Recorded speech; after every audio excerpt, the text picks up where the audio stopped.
आप देख रहे हैं अपना बिहार और आपके साथ मैं हूं विवेक। जेडीयू से अलग होने के बाद आरसीपी सिंह ने मुख्यमंत्री नीतीश कुमार पर अब तक का सबसे बड़ा हमला बोला। आरसीपी सिंह ने कहा कि 2017 में नीतीश कुमार ने डाह के कारण उन्हें मंत्री नहीं बनने दिया। नालंदा के नूरसराय ब्लॉक के कुंदी गांव में आम जनता मिलन समारोह के दौरान आरसीपी सिंह ने बहुत कुछ कहा।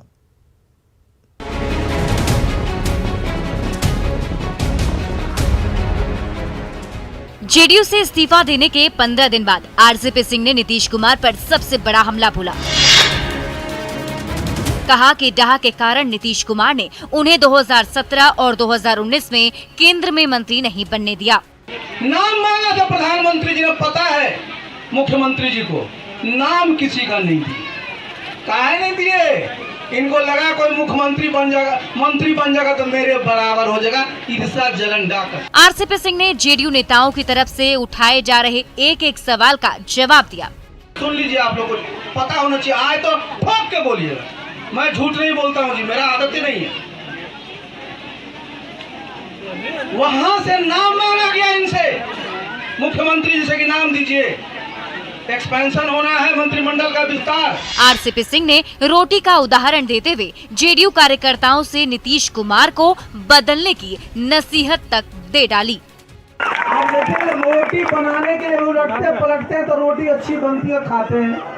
अब बताइए साहब, कोई मंत्री और मुख्यमंत्री बरसों तक रहेगा तो क्या होगा जी?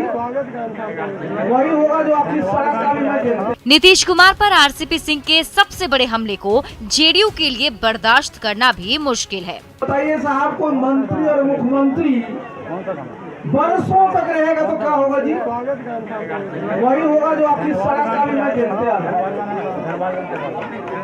हम देखते आ रहे हैं, मुझे इतना शर्म लग रहा था, इतना शर्म लग रहा था भाई। तवा और रोटी के सहारे नीतीश कुमार पर सबसे बड़ा हमला बोलकर आरसीपी सिंह ने ये जता दिया है कि ये राजनीतिक अदावत काफी आगे तक जाएगी।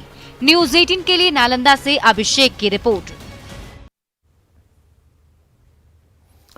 सीएम नीतीश कुमार पर आरसीपी सिंह के आरोपों के बहाने बीजेपी ने सीएम नीतीश पर भी तंज कसा है। आरसीपी सिंह जी बड़े पहचान के साथ खड़े हुए तो निश्चित रूप से उनको दरकिनार करने की चेष्टा की गई, कोशिश की गई। तो उन्होंने सही कहा है कि अगर समय से अगर आप रोटी को न पलटे तो जल जाएगी, तो आखिर कब तक लोग बर्दाश्त करेगा। और आप तो जानते हैं आज जो परिस्थिति है कि नीतीश कुमार जी अपने सामने किसी को देखना नहीं चाहते, और जब उनको लगता है कि अपना हित जिसमें होगा तो किसी की भी राजनीतिक हत्या कर सकते हैं। ये कोई बड़ी बात माननीय नीतीश कुमार जी के लिए नहीं है। एनडीए से नाता तोड़कर आरजेडी के साथ सरकार बनाने को लेकर बीजेपी सांसद शंभू शरण पटेल ने मुख्यमंत्री नीतीश कुमार पर निशाना साधा है। जमुई में शंभू शरण पटेल ने कहा कि नीतीश कुमार में पलटी मारने का कीड़ा और वायरस चला गया है। जब जब नीतीश कुमार में प्रधानमंत्री बनने की भटकती आत्मा घुसती है, वे पलटी मार जाते हैं, लेकिन पीएम बनने का उनका यह सपना नहीं पूरा होगा।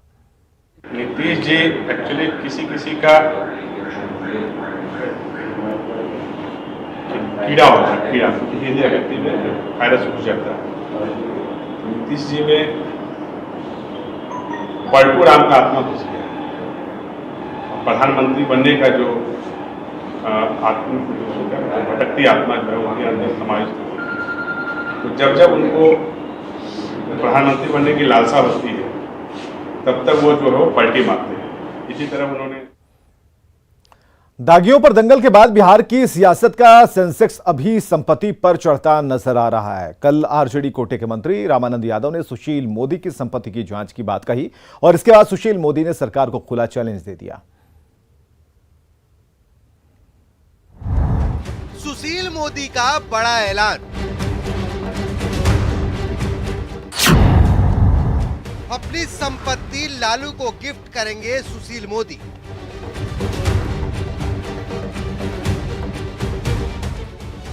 सुशील मोदी को ये बड़ा ऐलान क्यों करना पड़ा? सुशील मोदी ने सरकार को खुला चैलेंज क्यों दे दिया? ये जानने से पहले महागठबंधन सरकार में खान एवं भूतत्व मंत्री रामानंद यादव का ये बयान सुनिए, जिसमें उन्होंने सुशील मोदी की संपत्ति की जांच कराने की बात कही। जहां मेरा पर आरोप लगाते हैं तो सुशील मोदी के बड़ा भाई है महावीर मोदी, वो बिल्डर हैं, अपना जितना 2 नंबर कमाई अपना भाई के माध्यम से खर्च कर रहे हैं।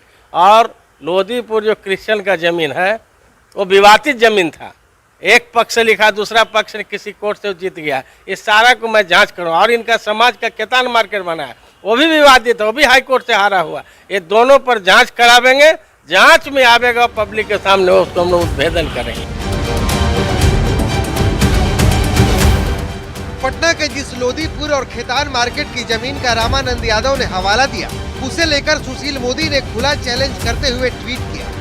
ट्वीट में सुशील मोदी ने लिखा कि पटना का खेतान मार्केट लालू जी की कृपा से 1995 में तैयार हुआ। लोधीपुर का मॉल किसका है मुझे पता नहीं। ये दोनों संपत्ति यदि मेरी या मेरे परिवार की है तो आज ही मैं लालू परिवार को गिफ्ट करने के लिए तैयार हूँ। इतना ही नहीं, सुशील मोदी ने झूठा आरोप लगाने वालों पर मानहानि का मुकदमा करने की भी बात कही। जो लोग इस प्रकार का आरोप लगा रहे हैं, अगर 1 सप्ताह के भीतर वो इन आरोपों को वापस नहीं लेते हैं और सार्वजनिक क्षमा नहीं मांगते हैं तो मैं ऐसे लोगों पर मानहानि का मुकदमा दायर करूंगा। दरअसल जब से महागठबंधन की सरकार बिहार में बनी है, सुशील मोदी सरकार पर लगातार सवाल उठा रहे हैं, चाहे वो दागियों का मुद्दा हो या फिर गठबंधन तोड़ने का मुद्दा। अब जवाब में आरजेडी की ओर से लोधीपुर और खेतान मार्केट की जांच का सियासी खेल खेला गया है। पटना से शैलेंद्र कुमार के साथ ब्यूरो रिपोर्ट। लोकसभा चुनाव में अभी देरी है, हालांकि सरकार बदलने के बाद सियासी हलचल तेज है। ये तो तय है कि मुकाबला एनडीए और महागठबंधन में ही होगा, लेकिन इसके इतर 3 और चेहरे चर्चा में रहेंगे। कौन कौन है वो चेहरे, जानते हैं।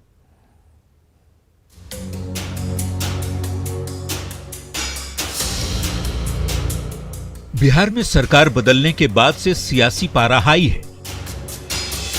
बिहार की राजनीति 2 खेमों के इर्द गिर्द घूम रही है, एक तरफ एनडीए तो दूसरी तरफ महागठबंधन है। लेकिन इन 2 गठबंधनों के इतर 3 चेहरे ऐसे भी हैं जो किसी गठबंधन में तो नहीं हैं, लेकिन आने वाले चुनाव में इनकी चर्चा जोर पकड़ेगी।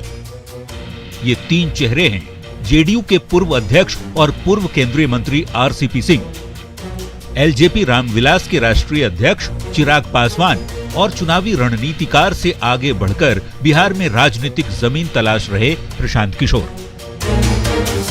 चिराग पासवान 2020 में जेडीयू को बड़ा झटका दे चुके हैं, जिस चिराग मॉडल की चर्चा आज भी जेडीयू के नेता करते हैं। माना जाता है कि यदि चिराग ने 2020 के विधानसभा चुनाव में जेडीयू नेताओं को टारगेट कर उम्मीदवार नहीं उतारे होते तो शायद जेडीयू विधानसभा में सबसे बड़ी पार्टी होती।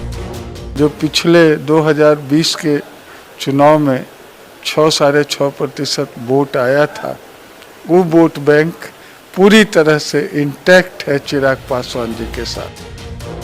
दूसरा चेहरा है आरसीपी सिंह। आरसीपी कुछ दिनों पहले तक नीतीश कुमार के बेहद करीब होने के साथ ही जेडीयू के राष्ट्रीय अध्यक्ष और केंद्रीय मंत्री भी रह चुके हैं। आरसीपी सिंह की संगठन में काफी पकड़ मानी जाती है, जो अब जेडीयू से अलग हो चुके हैं और नीतीश कुमार से काफी नाराज हैं। तीसरा नाम आईपैक के संस्थापक प्रशांत किशोर उर्फ पीके का है। पीके अपनी चुनावी रणनीति का लोहा पूरे देश में मनवा चुके हैं और अब सुराज के जरिए बिहार में राजनीतिक जमीन तलाश रहे हैं।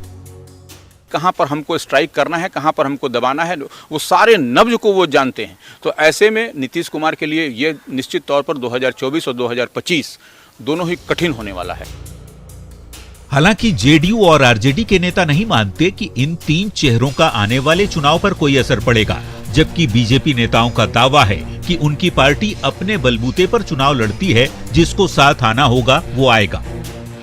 कोई भी व्यक्ति को यह भ्रम हो जाए कि हमारे बदौलत राजनीति की दिशा तय होगी बिहार जैसे राज्य में, तो यह संभव नहीं। उनसे गठबंधन करने के लिए व्याकुल हो चुकी है, बी टीम के रूप में उतार रही है भाजपा के अंदर।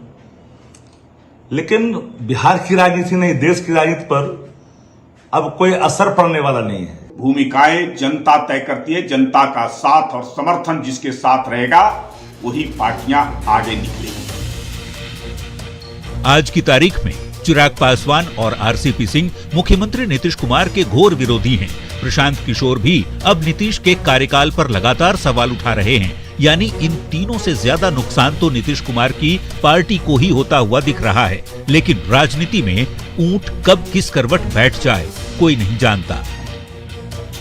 न्यूज़ 18 के लिए पटना से आनंद अमृतराज की रिपोर्ट। मुख्यमंत्री नीतीश कुमार आज शेखपुरा, जमुई और लखीसराय के सूखा प्रभावित इलाकों का जायजा लेने पहुंचे और इस दौरान जमुई में सीएम की सुरक्षा में चूक का मामला सामने आया। जमुई के सिकंदरा चौक पर सीएम नीतीश कुमार की गाड़ी पर जेडीयू नेता ने एक माला फेंका। आनन फानन में जेडीयू नेता पर कार्रवाई की गई और उसे हिरासत में ले लिया गया।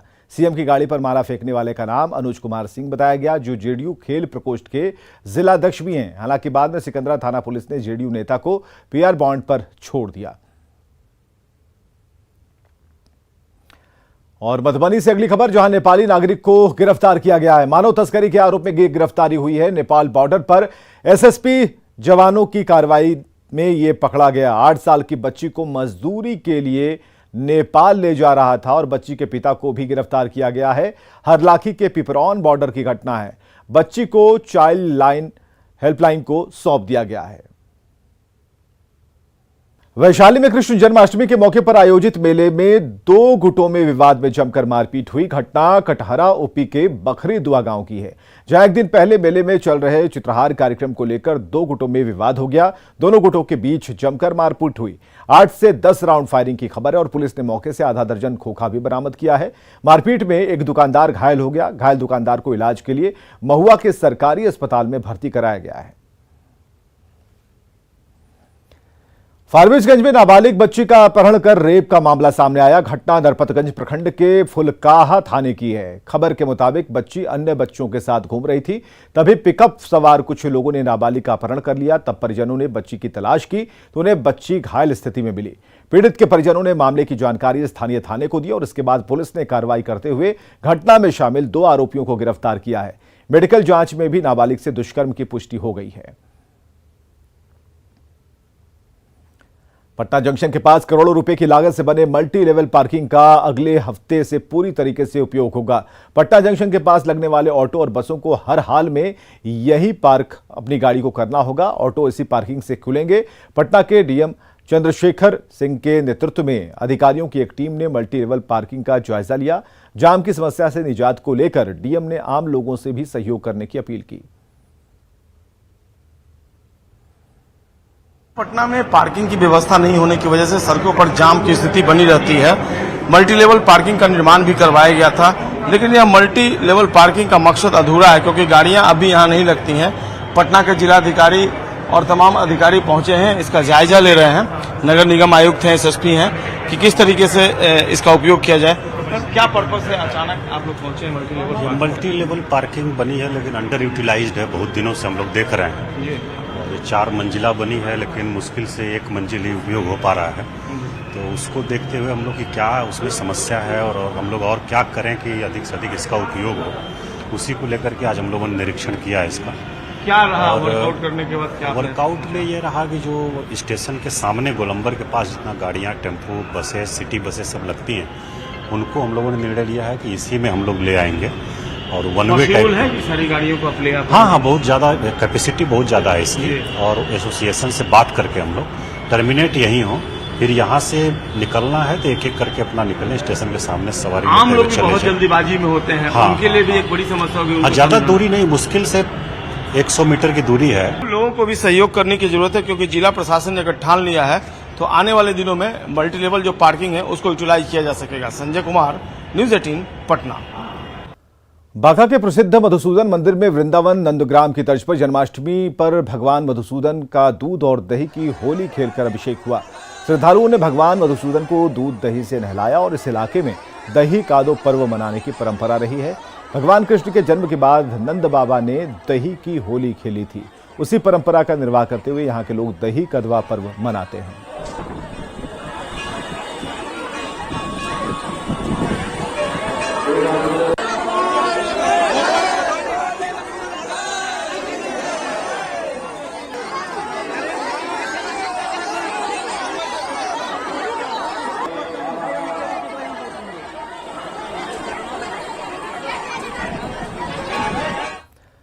दानापुर में आयोजित 2 दिवसीय पुरुष एवं महिला अंडर 23 राज्य कुश्ती चैंपियनशिप का समापन हो गया और इस बार बाढ़ अनुमंडल के पंडारक के युवा पहलवानों का जलवा बरकरार रहा।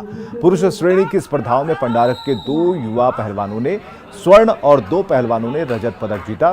पंडारक के रोहित कुमार को 86 किलोग्राम वजन वर्ग की फ्री स्टाइल स्पर्धा में पहला स्थान मिला। वहीं मनीष आशीष 70 किलोग्राम की फ्री स्टाइल कुश्ती में स्वर्ण पदक जीतने में कामयाब रहे। महिला श्रेणी की फ्री स्टाइल कुश्ती स्पर्धा के 50 किलोग्राम वजन के फाइनल में पंडारक की रेशमी कुमारी ने गोपालगंज की अंजू कुमारी को परास्त कर स्वर्ण पदक जीता।